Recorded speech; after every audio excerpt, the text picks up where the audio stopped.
I think I want to start a new series on here for you guys about things that your vet staff wished that you knew. And it doesn't have to be solely what we think, it can also be educational things that you'd like to know more about. But I think my very first topic is going to be cost, because that's the tough one. That's the one we get the most complaints about. And it's unfortunate because it is very expensive. Part of that cost is coming from the cost of materials, and part of it's going to taking care of the staff and making sure that they have a good wage coming in. And I say, good, not necessarily fully livable, because I could make more at McDonald's. We're not making as much as you think that we're making, but it costs a lot of money to keep a clinic up and going with all of the life-saving tools and drugs that we need to keep your pets going. Unfortunately, it feels more excessive than if you were to go see your human doctor, because a lot of the cost there is hidden behind insurance. You, a lot of times, aren't even expected to pay immediately whenever you leave, and that's just not the case in vet med for the most part. Pet insurance exists, but unfortunately a lot of clinics don't work directly with them, and it's more of they expect you to pay at the clinic and at the time of service, and then they'll reimburse you later. So there's a good bit of sticker shock, unfortunately, even on the insured pets. Sometimes it's a hard number to look at and to put your card up there and actually pay it. And I want you to know that we feel for you. We are really not in it for the money, and we will do whatever we can to try and save you a couple bucks here or there. And what's even sadder is most of us couldn't afford it either. In the field, getting discounts probably from our clinics, it is still expensive to us. I'll give you a personal example. I have dachshunds, and one of my dachshunds has severe allergies. He's allergic to chicken, we know of, but there's several environmental allergies in there as well. He has been on Apoquel for several years now and physically can't come off. As soon as he comes off, his ears start acting up, he starts having anal gland issues, things along those lines. That is an expensive medication to have him on. A 90-day supply is like $200 with my discount. I just want y'all to understand that, it's expensive for all of us. It's expensive to have pets, but we really are not in it for the money. Okay, love you, bye. Welcome back. This is part 2 of things that your vet staff wishes that you knew. I'm gonna start to cover vaccines now, and originally I thought that I could fit this all in one video, but I was quickly proven wrong the first times I tried to record this. So we're gonna start with 1 to 2 vaccines per video that I'm gonna cover, and the very first one I'm gonna go with is rabies. Rabies is caused by the rabies virus, and is primarily transmitted through saliva, so bite wounds are probably the primary culprit here, but occasionally scratches as well if they have saliva on them that is still infectious at the time. It attacks the central nervous system, so almost all of the symptoms are going to be neurological, like hallucinations, agitation, confusion, things along those lines. And unfortunately, once symptoms show, it is almost always too late. Once the symptoms are there, it is almost always fatal. It has a long incubation period of weeks to months, depending on how they got infected, but it doesn't go through the blood, it goes through the nervous system to eventually reach the brain. And like I said, once it gets there, it's a little too late. It's often a legal requirement as well. Many states require this vaccination for cats and dogs. We can't force you to do that. We can't make you pay for it. And there are some medical exceptions. Like if a dog has had a vaccine reaction to it in the past, we're not going to continue to give that. We're just going to try to prevent any wildlife that might be infected coming into contact with them. But for the most part, it is legally required. It is that serious. And part of that is that it's zoonotic. We can get it too. The other part is how severe it is. With that being said, this scares me shitless, personally, even as a vet tech. The only way to officially test for rabies is post-mortem. They have to remove the entire head. You heard that correctly. That is terrifying to me, and that alone is enough for me to want to give that vaccine. And I hope you feel the same way. Let's get past the scary stuff. Let's talk about the vaccine itself. It comes in a 1 and a 3-year vaccine. The 1 year, the very first time that your cat or dog gets the vaccine, it'll be a 1 year. It's not like influenza or leptospirosis where you need a 3 or 4 week booster after the first one. This one lasts a year the very first time that you get it. After that, you have the option to get a 3-year. You don't have to. You could stay on the 1 year as long as you wanted, but you have the option to get the 3-year. It is a little bit more expensive. Weigh out your benefits and risks there. But all that just to say, please vaccinate against rabies. Love you guys. Bye. Welcome back. This is part 3 of things that your vet staff wishes that you knew. And this time we're covering the DHPP or the DAPP vaccine. And those letters stand for distemper, hepatitis or adenovirus, parvovirus, and parainfluenza. So it is 4 vaccines in one poke. They are all caused by viruses, so that I don't forget to say that later. And occasionally in office, you'll hear us call this shorthand distemper parvo because those are the 2 big ones. They're very serious when they do happen. So we're going to go through all 4 of these, kind of what kind of symptoms they do, how they're transmitted, things along those lines, and then we'll talk about the vaccine itself. So distemper is spread through respiratory droplets, urine, saliva, and feces. It's highly contagious, typically comes from wildlife. The wildlife will start exhibiting symptoms like aggressiveness, not being fearful of humans anymore, disorientation, things along those lines. And when it is in dogs, you can expect fever, nasal and eye discharge, coughing, lethargy, and eventually neurological symptoms like seizures and tremors. It is often fatal, and if they do survive, they are likely to have lifelong neurological problems. The next one is adenovirus or hepatitis, and it affects the liver, kidneys, and blood vessels. It can cause fever, abdominal pain, jaundice, bleeding disorders. It is spread through respiratory droplets, saliva, feces, and urine. Parvovirus, again, one of the serious ones. It is more common in puppies. It attacks rapidly dividing cells, destroys intestinal lining, wipes out bone marrow, causes profuse vomiting and bloody diarrhea, severe dehydration, and septic shock. It is very contagious and hardy at that. It can live in an environment for months. It is often fatal without aggressive hospitalization. And it's spread through contact with infected feces, saliva, vomit, or just the dog itself. The last one is parainfluenza. It is part of the kennel cough complex. It is spread through places like boarding, grooming, dog parks, daycare, and spread through respiratory droplets, causes symptoms like coughing, sneezing, nasal discharge, things like that you might expect from maybe like a kennel cough looking thing. The vaccine itself, the very first time or several times that your puppy gets it, they're vaccinated up until 16 weeks of age. At 16 weeks of age, they can get their 1 year. After 1 year, you have the option to do 3 years. So they get it a whole bunch as a puppy, but after that, it can be a 3-year vaccine. So let me know if you have any questions and drop more suggestions down below. Love you guys, bye. Welcome back. This is part 4 of things that your vet staff wishes that you knew, and this time I'm going to be covering the leptospirosis vaccine.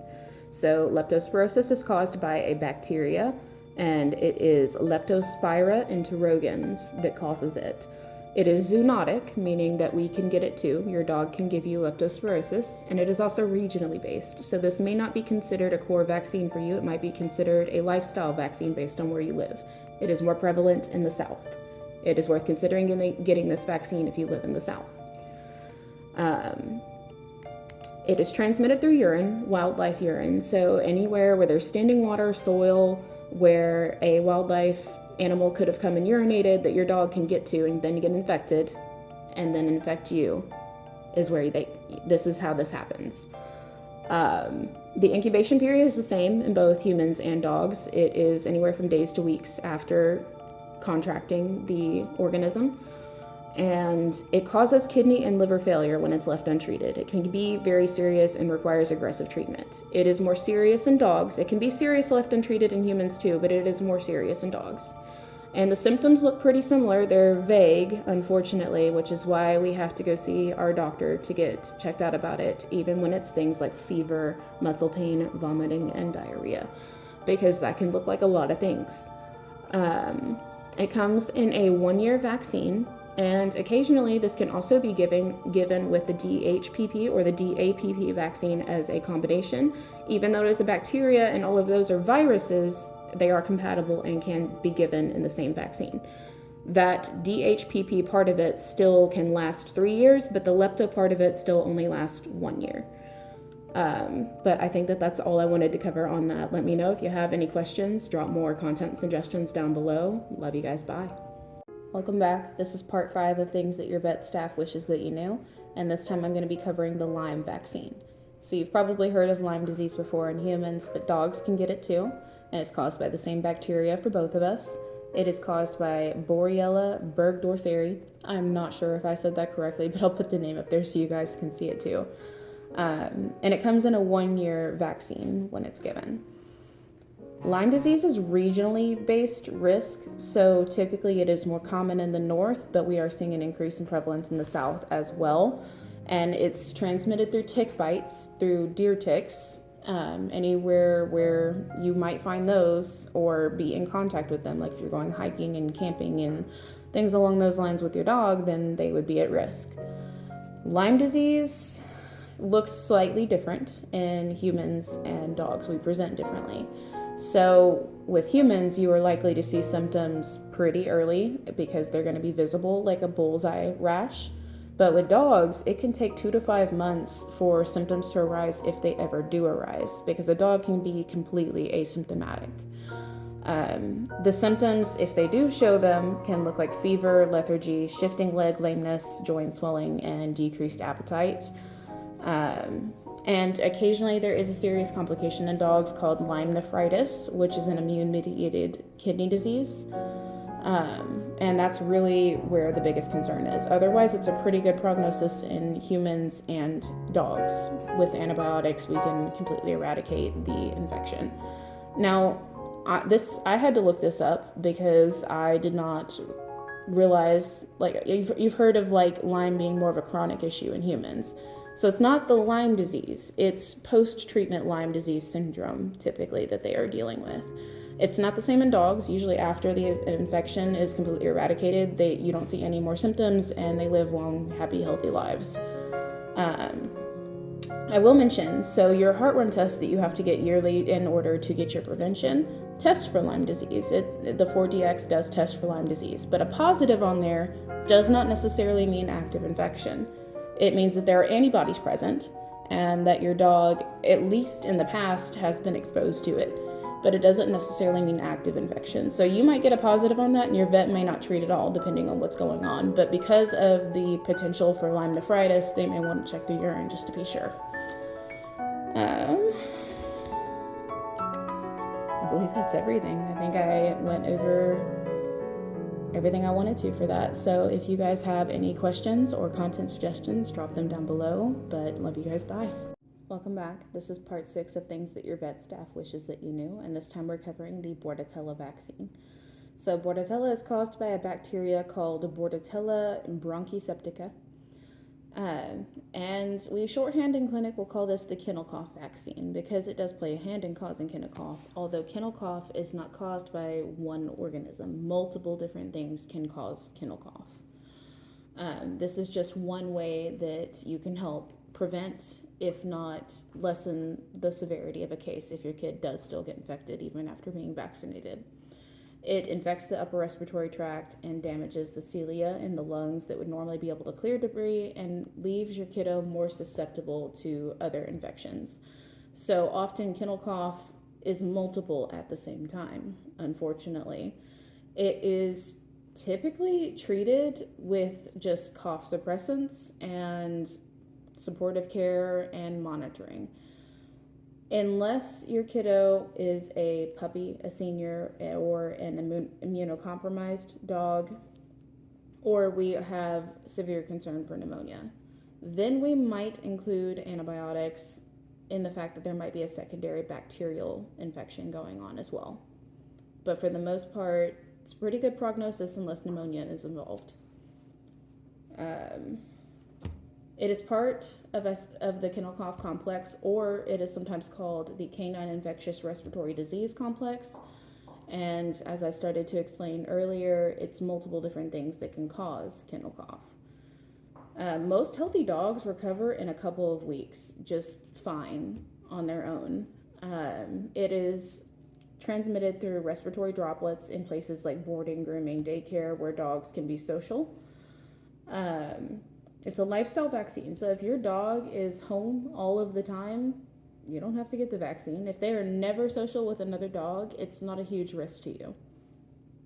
But it's worth considering even if you're just doing grooming, that is worth considering, because it's not fun when it does turn into pneumonia. It can be given in 3 different forms, so it can be intranasal, intraoral, or an injectable. My clinic personally leans towards the oral route, but every now and then we have the other options if we need them. Every now and then a kid just does not tolerate something going down their throats, so they will opt to rather get a needle poke than some juice to lick up. But I'll hop off my soapbox there. It comes in a 1-year vaccine, and it's not one that requires 3 and 4 week boosters after the first one that you get. The very first one you get lasts a year, and the next one lasts a year. But I believe that is all that I wanted to cover on that. If you have any questions, drop them down below. Love you guys. Bye. Welcome back. This is part 7 of things that your vet staff wishes that you knew. And this time I'm covering the influenza vaccine. So influenza is caused by the canine influenza virus, and it is part of the kennel cough complex, meaning that the symptoms will look like coughing, nasal discharge, mild lethargy, decreased appetite, and fever. It's almost exclusively caused by influenza A strains, and most commonly the H3N8 and the H3N2. H3N8 came from horses in the early 2000s, and H3N2 came from birds in around 2015. And you might be thinking that wasn't all that long ago, and you'd be correct. I would like to consider flu in general, no matter what organism you find it in, as a very smart virus. It's quick to mutate, and it's quick to make sure that it survives. With that being said, you might be wondering now, can a horse or a bird infect your dog? While it's technically not impossible, you're probably never going to hear about it. And that is because it has already made the jump to dogs. It is already mutated and adapted to be transferred dog to dog. It would be a lot more work to go back and try to go from a horse to a dog at this point. It is spread through respiratory droplets, so anywhere where your dog is in close contact with other dogs or surfaces that other dogs have frequent contact with and could have those respiratory droplets on them puts them at risk. Places like boarding, grooming, daycare, training facilities, any of them could get your dog infected with influenza. And while most of the symptoms are relatively mild, and most healthy dogs can clear this infection mostly on their own with supportive care, monitoring, and cough suppressants, we do have to worry about some more at-risk pets like puppies, seniors, and immunocompromised dogs. That's because it could turn into pneumonia. If it's left untreated or it's severe enough, it can turn into pneumonia, and that is a lot less fun to treat. Antibiotics sometimes can be prescribed, but usually only when we're concerned that there might be a secondary bacterial infection going on as well, because that antibiotic is not going to help clear a viral infection in any way, shape, or form. Now, the incubation period for it after they've been infected usually is just a few days, but sometimes can be closer to a week before symptoms appear. With all that information out of the way, let's talk about the vaccine itself. So, it comes in a 1 year, and the very first time that your pet gets it, you will need a 3 or 4 week booster. It is considered a lifestyle vaccine, so you never have to give it if your dog is never social. And just because you chose not to get it while they were a puppy and circumstances change and say you want to go on a trip and you want to board your dog, that doesn't mean you can't give it later. You can just start it later. If the lifestyle risk shows up later, that's fine. It is lifestyle based. But I believe that is all I wanted to cover. And if you guys have any questions or suggestions for more content, drop them down below. Love you guys. Bye. Welcome back. This is part 8 of things that your vet staff wishes that you knew. And this time we're going to be taking a break from the vaccines for a few videos. I will come back to talk about cat vaccines. We're just taking a small break. This video, I'm going to cover what happens when we take your pet to the back and why do we take them to the back. Truth is, a lot, and there can be a lot of reasons why we might be taking them to the back. There's more space back there, there's better lighting back there, there's more hands that are trained to restrain and no fear-free techniques as well to help out in the back. There's also some cats and dogs that just do better away from their owner. Like a very protective dog over their owner will usually do better in the back. That doesn't mean we can't do it in the room. Sometimes they tolerate that better and we adapt and do what we need to do to get everything done. There's also certain things we physically can't bring into the room to do, like an x-ray machine. So we would have to go to the back to do that, or surgeries. Any surgeries also have to be done in the back. Another reason you may not think about is smells and mess.